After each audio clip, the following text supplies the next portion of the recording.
오늘 시간에는 이때를 위함이라는 제목으로 하나님 말씀 증거하도록 하겠습니다. 세상을 살아가는 사람들의 모습을 보면 성공해서 더 높은 곳으로 올라가려고 하고, 또 돈을 많이 벌어서 부자가 되려고 하고, 또 권력을 가져서 다른 사람들에게 명령하면서 다른 사람들보다 내가 높은 지위에서 살아가기를 원하고 있습니다. 사실 돈 많이 버는 것도, 성공하고 출세하는 것도, 다른 사람 위에 이렇게 올라서게 되는 것도 나쁜 일이 아닙니다. 왜냐하면 성공하고 또 출세하고 내가 능력이 있으면 내가 할 수 있는 영향력이 더 많이 있지요. 그런데 우리가 살고 있는 이 세상의 모습을 보면 사람들이 더 많은 돈과 더 높은 지위와 더 많은 권한을 가지게 되면 사람이 좀 변하는 것을 보게 됩니다. 옛날에는 안 그랬는데 돈 좀 벌었다고 목에 힘을 주게 되고, 사장님 되시고 나서는 부하 직원들에게 함부로 대하게 되고, 또 대통령이 되면 독재자가 되고, 장군이 되면 독불장군이 되고, 또 연예인들 같은 경우는 유명해지고 나서는 꼭 탈선을 하게 됩니다. 에스더서 말씀을 보면 에스더서 1장하고 2장에서 에스더가 페르시아 제국의 아하수에로 왕의 왕비가 되는 너무나 참 귀한 장면이 나옵니다. 그런데 에스더서 3장에서 하만이라고 하는 그 권력 2위 자리를 가지고 있었던 하만이 자기에게 무릎을 꿇지 않고 절을 하지 않았던 모르드게를 죽이려고 합니다. 그리고 모르드게만 죽이려고 했던 것이 아니라 모든 유대인들을 다 죽이고자 하는 엄청난 그런 음모를 꾸미는 내용이 나옵니다. 그때 모르드게가 이제 에스더에게 이제 편지를 넣어서 사람을 보내서 이렇게 말을 합니다. 너는 왕궁에 있으면서 모든 유대인들 중에서 너 혼자만 목숨을 건질 생각을 하지를 마라. 즉, 에스더는 지금 왕비가 되었기 때문에 아마 다른 유대인들이 다 죽는 그런 일들이 벌어진다 할지라도 에스더는 아마 죽임을 당하지 않을 수 있는 확률이 높을 겁니다. 그래서 모르드게가 지금 에스더에게 말하기를 너 혼자 살 생각을 하지 말아라. 만약에 에스더 네가 왕비가 되었음에도 불구하고 유대인들을 살리기 위해서 아무것도 안 하고 있으면 하나님께서는 다른 방법을 통해서라도 유대 백성들을 다 구원을 해 주실 것이다. 그런데 그때 아무것도 하지 않고 있었던 너는 하나님께서 버림을 받을 것이고, 그리고 너의 가족들도 다 버림을 당하게 될 것이다. 이렇게 이제 말을 하게 됩니다. 그리고 에스더에게 이렇게 말하지요. 네가 지금 왕비가 된 것이 이 때를 위함인 줄 누가 알겠느냐. 즉, 에스더가 그 자리에서 무엇을 해야 될지를 생각하라는 말씀이죠. 하나님께서 에스더를 왜 이때 왕비로 삼으셨는지를 생각을 하고, 유대인들의 구원을 위해서 왕비의 자격으로서 왕비의 자리에서 무엇을 할 수 있는지를 생각을 하라는 그런 말입니다. 사실 모르드게가 에스더에게 전했던 이 말은 상당히 강한 표현이죠. 엄청난 책임감을 느끼게 되는 말씀입니다. 이 말은 단순하게 개인의 입장에서 에스더가 왕비가 되어서 그냥 자기만을 위해서, 자기 유익을 위해서 그냥 성공하고 출세하고 잘 먹고 잘 살기 위한 그런 생각을 하지 말고, 하나님의 주권 속에서, 하나님의 섭리 속에서, 하나님의 뜻 안에서 왜 내가 왕비가 되었는지, 나는 여기에 왜 있는지, 그리고 나는 지금 무엇을 해야 하는지를 잘 생각을 하고 분별을 하라는 부탁의 말입니다. 이 때를 위함이라. 다 때가 있다는 말씀이죠. 하나님께서 에스더를 그때 그 당시에 왕비가 되게 하셨던 이유가 있다는 말씀입니다. 하나님께서 하나님의 계획 가운데 에스더를 그 자리에 심어 놓으신 분명한 목적이 있다는 말씀입니다. 우리들도 똑같은 것 같습니다. 나는 여기 왜 있을까? 나는 지금 여기에서 무엇을 하면서 살고 있는 걸까? 나는 왜 남편을 만났고 아내를 만났고 나의 자녀들을 만났을까? 나는 왜 이 직장을 다니고 있고 이 비즈니스를 왜 하고 있을까? 나는 우리 교회를 왜 다니고 있을까? 나는 왜 미국에서 살고 있을까? 하나님께서 우리의 인생 가운데 허락해 주시는 여러 가지 때가 있고 우리는 그 때를 잘 분별하면서 살 수 있어야 합니다. 전도서 3장 1절 이하의 말씀을 보면 이렇게 말씀을 합니다. 범사에 기한이 있고 또 천하 만사가 다 때가 있나니 날 때가 있고 죽을 때가 있고 심을 때가 있고 심은 것을 뽑을 때가 있고 죽일 때가 있고 치료할 때가 있고 헐 때가 있고 세울 때가 있고 울 때가 있고 웃을 때가 있으며 슬퍼할 때가 있고 춤출 때가 있으며 찾을 때가 있고 잃어버릴 때가 있고 지킬 때가 있고 버릴 때가 있고 사랑할 때가 있고 미워할 때가 있고 전쟁할 때가 있고 평화할 때가 있다. 계속 이 말씀들이 반복돼서 나옵니다. 그러면서 전도에서 뭐라고 말씀하냐면 우리가 이런 인생을 살아가고 있는데 수많은 때를 겪으면서 지금 살고 있는데 하나님께서 우리의 인생 가운데 노고를 주셔서 애쓰게 하셨다. 노고가 뭘까요? 수고할 노자에다가 괴로울 고자입니다. 하나님께서 우리의 모든 인생마다 수고하며 고생하는 때를 허락해 주셨다라는 거예요. 그래서 인생이라는 것이 그냥 사라지지가 않습니다. 그냥 내가 산다고 해도 내 힘으로 내 노력으로 인생이라는 것이 사라지는 것이 아닙니다. 우리의 인생 가운데 계속되는 고생과 수고와 괴로움이 있죠. 그런 인생 가운데서 쉴 틈 없이 애쓰면서 사는 것이 우리의 인생이라고 합니다. 그런데 전도사가 말씀하는 귀한 인생은 무엇이냐면 하나님이 행하시는 것 중에서 그러니까 하나님이 우리들의 인생 가운데 여러 가지 때를 허락해 주시죠. 그런데 내가 거기다가 뭔가를 더 할 수도 없고 내가 그 중에서 무엇인가를 덜 할 수도 없다고 말씀을 합니다. 즉 하나님께서 우리에게 허락해 주신 인생의 때라는 것은 이 세상에 일어나고 있는 모든 일들의 때라는 것은 하나님이 가지고 계신 하나님의 뜻과 목적과 계획과 섭리 가운데서 이루어져 가고 있다는 말씀이죠. 그래서 우리가 할 수 있는 것은 뭐냐면 하나님을 경외하면서 사는 인생, 그 인생이 가장 귀한 인생이고 복된 인생이라고 말씀을 하고 있습니다. 그러면 우리는 우리 인생을 어떻게 살아야 될까요?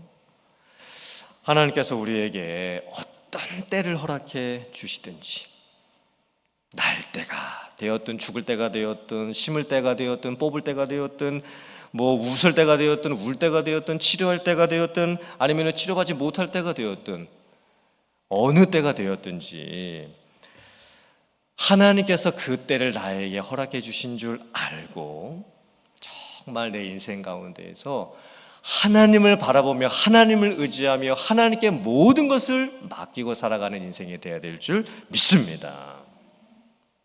뉴스를 보면 가끔씩 로또 복권에 당첨됐던 사람들 중에서 패가망신을 했다라고 하는 기사가 나오는 경우를 보게 됩니다. 한순간에 엄청난 금액의 로또 복권에 당첨이 되고 나니까 다니던 직장도 그냥 그만둡니다. 하던 비즈니스도 그냥 다 그만둡니다. 그리고 자기가 해보고 싶은 것을 그냥 다 하면서 삽니다. 그런데 그러다가 건강 잃고 재산 다 탕진하고 또 그 많은 돈을 어떻게 관리를 해야 될지를 모르니까 그러니까 평상시에 그렇게 큰 돈을 만져보지를 못했기 때문에 돈을 어떻게 버느냐보다도 중요한 게 돈을 어떻게 쓰느냐는 더 어려운 일입니다. 물론 저희들이 돈을 많이 벌어보지도 못해가지고 이걸 써보지도 못하는 경우가 많기 때문에 그렇지만 사실 돈을 버는 것보다 더 어려운 것은요 돈을 어떻게 쓰느냐입니다. 근데 로또 복권에 당첨된 많은 사람들이 복권에 당첨되고 나서 일상의 평범한 자기의 삶의 목적을 못 찾습니다. 복권에 당첨되다가 보니까 내가 이제 어떻게 살아야 되나? 무엇을 위해서 살아야 되나? 매일 하루하루를 어떻게 살아야 되는지, 일상의 삶 속에서 그 순간순간을 어떻게 의미 있게 살아야 되는지, 그것을 찾지를 못하는 거예요. 그래서 삶의 목적을 잃어버립니다. 복권 당첨된 사람 중에 3분의 1이 결국은 망한다는 그런 통계가 있습니다. 나는 절대 안 그럴 것 같지요. 나는 복권 당첨되면 절대 안 그렇게 살 것 같지요. 안 그렇습니다. 복권이라고 하는 것이 그 때를 분별하지 못하게 하는 거예요. 자, 성경에 있는 인물 중에서 느헤미야를 잘 보시기를 바랍니다. 느헤미야는 에스더 다음 시대를 살았던 사람입니다. 느헤미야가 페르시아 제국에서 이제 살아가게 될 때 그 당시의 왕은 아닥사스다 왕이었습니다. 느헤미야가 그때 하나님께 간절히 기도를 합니다. 하나님, 제가 형통하게 되어서 이 사람들 앞에서, 즉 왕과 신하들 앞에서 은혜를 입게 하옵소서. 쉽게 말하면 성공할 수 있게 해달라는 이제 기도를 했던 거지요. 왕에게 인정받으면서 살 수 있도록 많은 신하들 중에서도 인정받는 신하가 될 수 있게 해달라고, 출세하고 성공할 수 있게 해달라고 기도를 한 겁니다. 그런데 하나님께서 그 기도를 들어주시고 느헤미야가 왕의 술 맡은 관원이 됩니다. 술 맡은 관원은 왕이 먹는 음식을 관리하는 직위를 갖고 있는 직분이었습니다. 혹시라도 독국물로 이제 왕을 죽일 수 있는, 암살하려고 하는 그런 시도도 있었던 그런 상황이었기 때문에 이제 왕이 먹는 음식을 다 관리를 하고 본인이 다 이제 미리 맛도 하지요. 술 맡은 관원, 음식 맡은 관원, 물론 직위 자체가 높지는 않지요. 그런데 왕의 최측근에서 왕을 보좌하는 사람 중에 한 사람이 됩니다.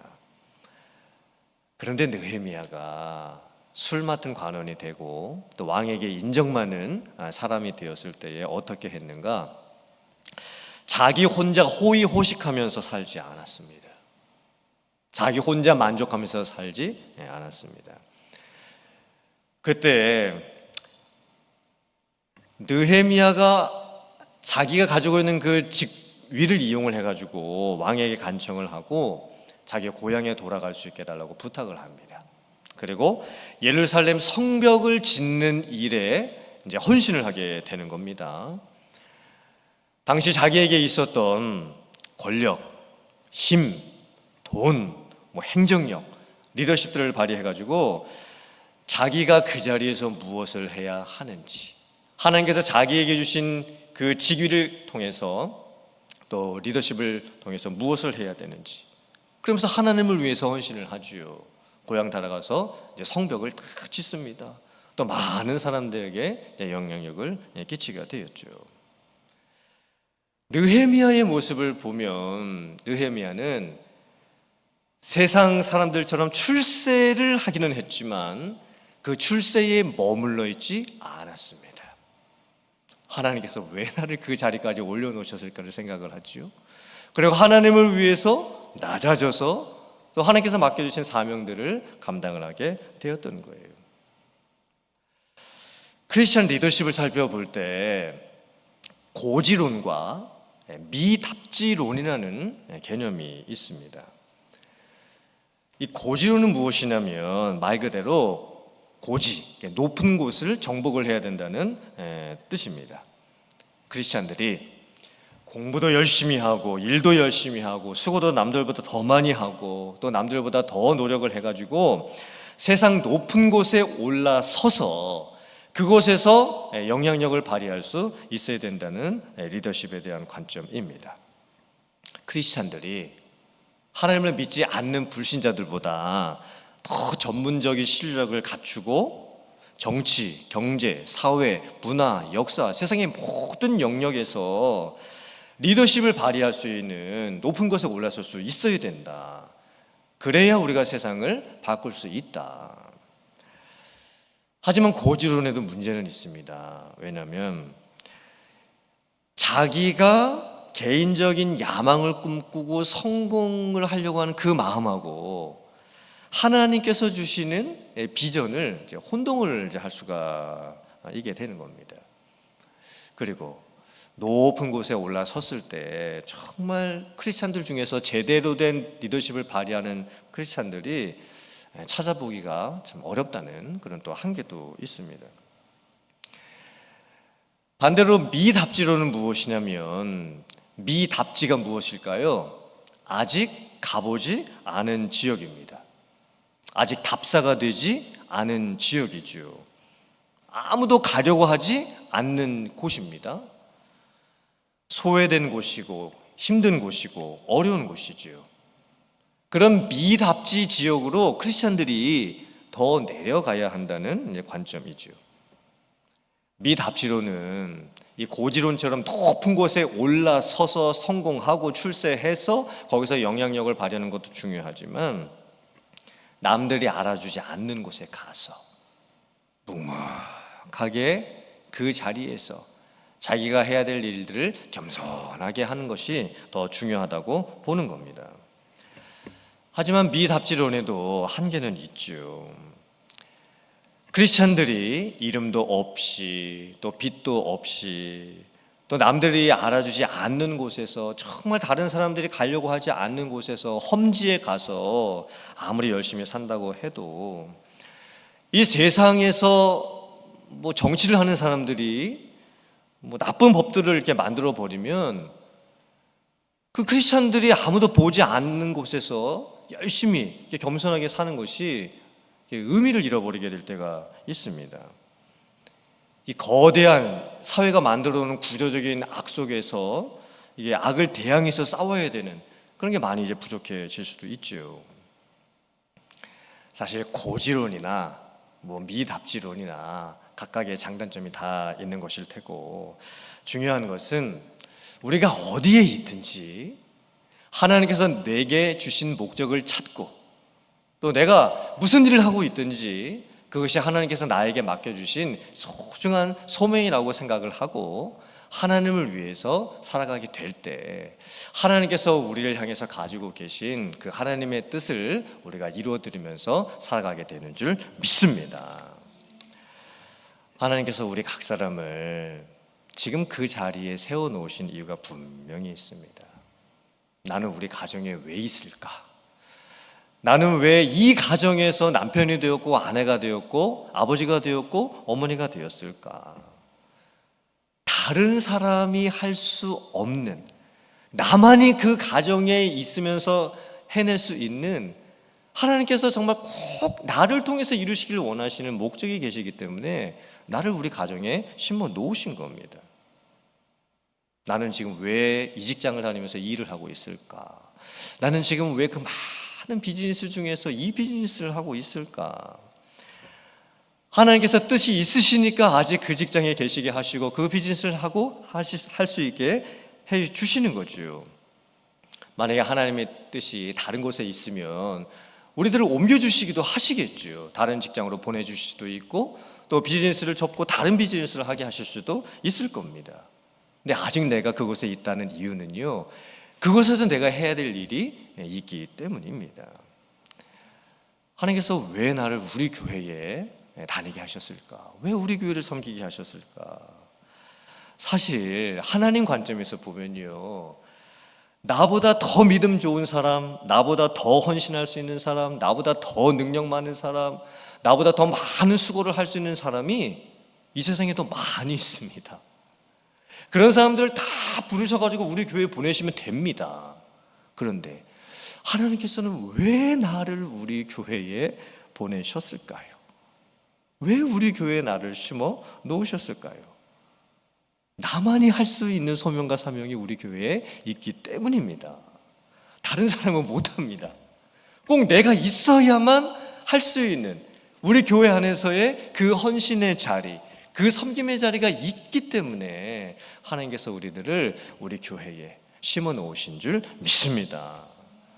사랑하는 성도님들, 오늘 이 말씀을 보면서 에스더는 발견하고 찾아야만 했습니다. 왜 내가 왕비가 되었을까? 또 에스더가 왕비가 되어 있는 그때에 왜 유대인들이 이 말살을 당할 수밖에 없는 이런 일이 또 벌어지게 되었을까?